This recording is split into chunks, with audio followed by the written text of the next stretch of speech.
अमृत कथा कहानियां चैनल में स्वागत है। ब्रह्मा वैवर्त पुराण में देवशयनी एकादशी के विशेष महात्म्य का वर्णन किया गया है। इस व्रत से प्राणी की समस्त मनोकामनाएं पूर्ण होती हैं। आषाढ़ मास के शुक्ल पक्ष की एकादशी को ही देवशयनी एकादशी कहा जाता है। इसी एकादशी से चातुर्मास का आरंभ माना जाता है। इस अवधि में कोई भी शुभ कार्य जैसे विवाह आदि नहीं किया जाता। मान्यता है कि इस दिन से भगवान श्री हरि विष्णु क्षीर सागर में शयन करते हैं और फिर 4 माह बाद उन्हें उठाया जाता है। उस दिन को देवोत्थानी एकादशी कहा जाता है। इस बीच के अंतराल को ही चातुर्मास कहा गया है। देवशयनी एकादशी व्रत कथा। धर्मराज युधिष्ठिर ने कहा, हे केशव, आषाढ़ शुक्ल एकादशी का क्या नाम है? इस व्रत के करने की विधि क्या है और किस देवता का पूजन किया जाता है? श्री कृष्ण कहने लगे, हे युधिष्ठिर, जिस कथा को ब्रह्मा जी ने नारद जी से कहा था वही मैं तुमसे कहता हूँ। एक बार देव ऋषि नारद जी ने ब्रह्मा जी से इस एकादशी के विषय में जानने की उत्सुकता प्रकट की। तब ब्रह्मा जी ने उन्हें बताया, सतयुग में मानधाता नामक एक चक्रवर्ती सम्राट राज्य करते थे। उनके राज्य में प्रजा बहुत सुखी थी, परंतु भविष्य में क्या हो जाए यह कोई नहीं जानता। अतः वे भी इस बात से अनभिज्ञ थे कि उनके राज्य में शीघ्र ही भयंकर अकाल पड़ने वाला है।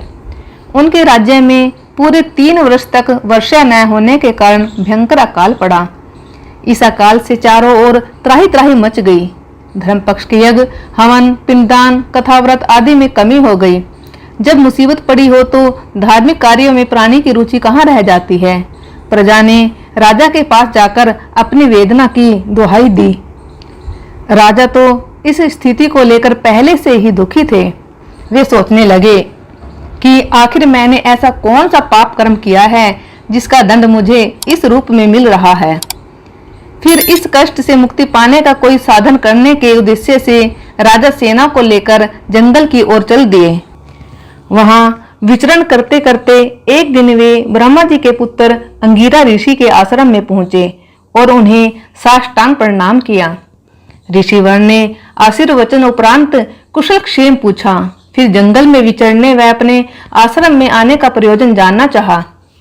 तब राजा ने हाथ जोड़कर कहा, महात्मन, सभी प्रकार से धर्म का पालन करता हुआ अभी मैं अपने राज्य में दुर्भिक्षक का दृश्य देख रहा हूँ। आखिर किस कारण से ऐसा हो रहा है? कृपया इसका समाधान करें। यह सुनकर महर्षि अंगिरा ने कहा, हे राजन, सब युगों से उत्तम यह सतयुग है। इसमें छोटे से पाप का भी बड़ा भयंकर दंड मिलता है। इसमें धर्म अपने चारों चरणों में व्याप्त रहता है। ब्राह्मण के अतिरिक्त किसी अन्य जाति को तप करने का अधिकार नहीं है। जबकि आपके राज्य में एक शूद्र तपस्या कर रहा है। यही कारण है कि आपके राज्य में वर्षा नहीं हो रही है। जब तक वह काल को प्राप्त नहीं होगा तब तक यह दुर्भिक्षुक शांत नहीं होगा। दुर्भिक्षक की शांति उसे मारने से ही संभव है।